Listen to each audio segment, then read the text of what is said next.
Okay, now will discuss the concept of parkinsonism. Parkinsonism में सबसे ज़्यादा इंपॉर्टेंट है आपको ये जानना कि पार्किंसन में ओवरऑल जो प्रॉब्लम आती है वो सेंट्रल नर्वस सिस्टम के बेसल गैंग्लिया में आती है। बेसल गैंग्लिया मिड ब्रेन का पार्ट है जो कि कोई एक स्ट्रक्चर नहीं है, इसमें कई स्ट्रक्चर मिलके बेसल गैंग्लिया बनाते हैं।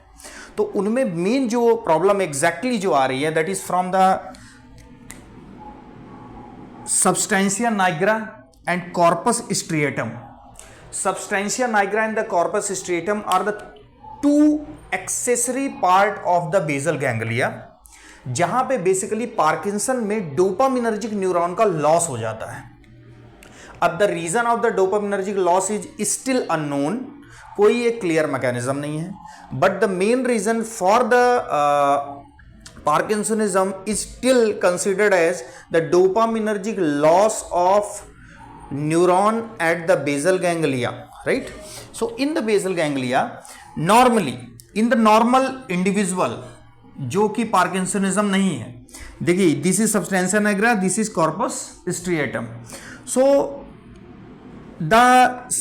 from the substantia nigra there will be a dopaminergic neuron that comes in the corpus striatum, and they controls the initiation of the movement because it itself dopaminergic neuron has the inhibitory in nature, and there is also a excitatory acetylcholine neuron. So in the normal individual there is a balance in between the inhibitory and excitatory control as far as the basal ganglia is concerned. So in the basal ganglia, exactly at the substantia nigra and the corpus striatum, the both are interconnected with the dopaminergic neuron, and here the dopaminergic neuron play a vital role in the balancing of excitatory and the inhibitory neurotransmitter. Like excitatory is here acetylcholine and the inhibitory is here dopamine as well as GABA. So normal individual में dopamine और acetylcholine का basal ganglia में जो level है वो almost equal balancing होती है। जैसे अगर हम इस चीज को इंडिकेट करें, this is in normal individual जिसको पार्किंसनिज्म नहीं है, तो आप यहां देख सकते हैं द डोपामिन का जो बॉक्स है it indicates the level of dopamine and also here the level of acetylcholine, both are in balance state. This is normal individual, but in the individual who have the Parkinsonism, due to the loss of dopaminergic neuron, क्योंकि Parkinson में dopaminergic neuron का loss होता है, और dopaminergic neuron कहां से कहां आ रहा था, सबस्टेंशिया निग्रा से कॉर्पस स्ट्रेटम में, और खुद का नेचर इसका कैसा है, इनहिबिटरी, मींस यहां पे इनहिबिशन का रोल कर रहा था. तो जब ये इनहिबिटरी न्यूरॉन लाइक यहां पे जो दिखा रखा है ये structure, that is basically a parkinsonism. ये किसको इंडिकेट कर रहा है, पार्किंसोनिज्म पे डॉटेड लाइन दिखाई गई है, it means the degeneration of dopaminergic neuron हो गया है. अब यहां क्या नहीं है, इनहिबिटरी कंट्रोल नहीं है, मींस केवल क्या बचा, एक्साइटेटरी. अगर हम गाबा को इक्वल मान के 2 मिनट साइड में रखते हैं तो क्या देखते हैं हम यहां पे, केवल किसका ओवर एक्टिविटी अब यहां पे किसकी होगी, एसिटाइलकोलिन.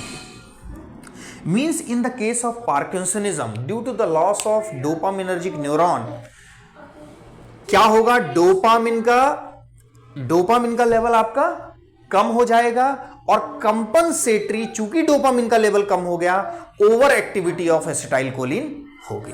तो देखो अदर वेक्सेंट शांत रहो. अब डोपामिन और एसिटाइलकोलिन,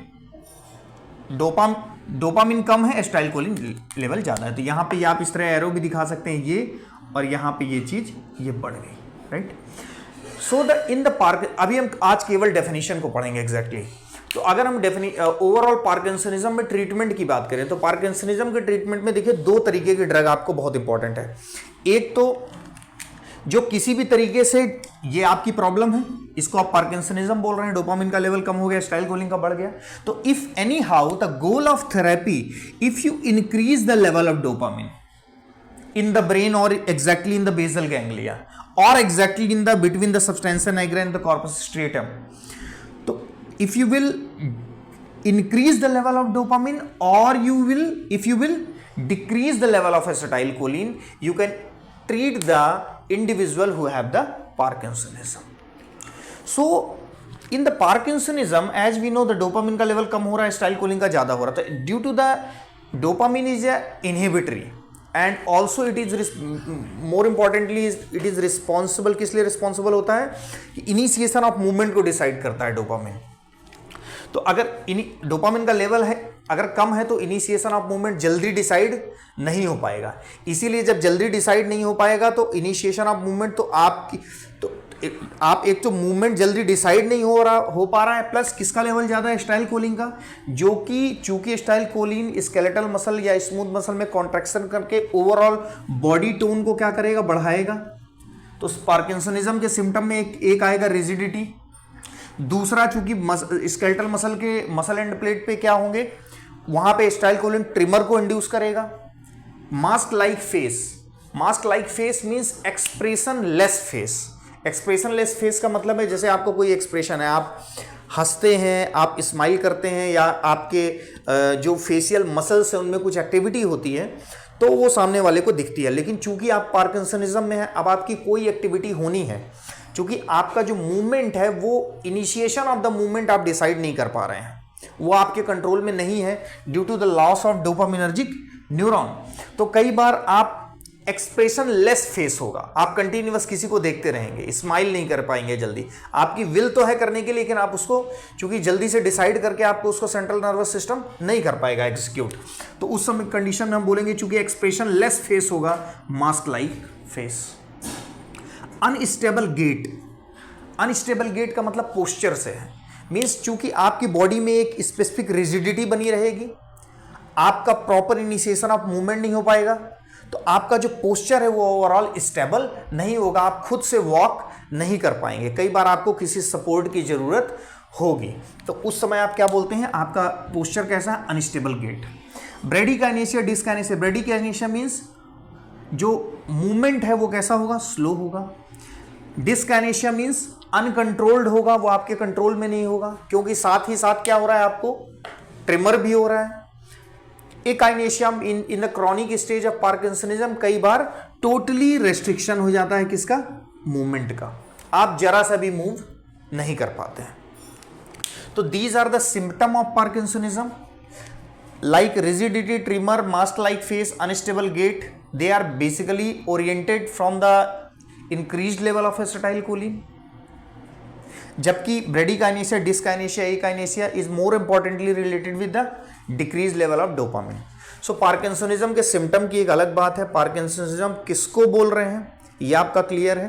तो on the concluding remark, Parkinsonism is basically a neurodegenerative disorder in which there will be loss of dopaminergic neuron in the basal ganglia, और you can say the in between the substantia nigra and the corpus striatum, and thus there will be loss of inhibitory control over the cholinergic neuron, and thereby overactive cholinergic activity will be there. So in the Parkinsonism there will be decreased level of dopamine due to dopaminergic neuronal loss and compensatory increased activity of cholinergic. So the goal of therapy again to increase the dopamine and decrease the acetylcholine. So this is all about the basic information about the Parkinsonism. On the later discussion we will discuss the mechanism of different drug as we have the approach how to increase the dopamine. So this is all about the today's session. Thank you very much.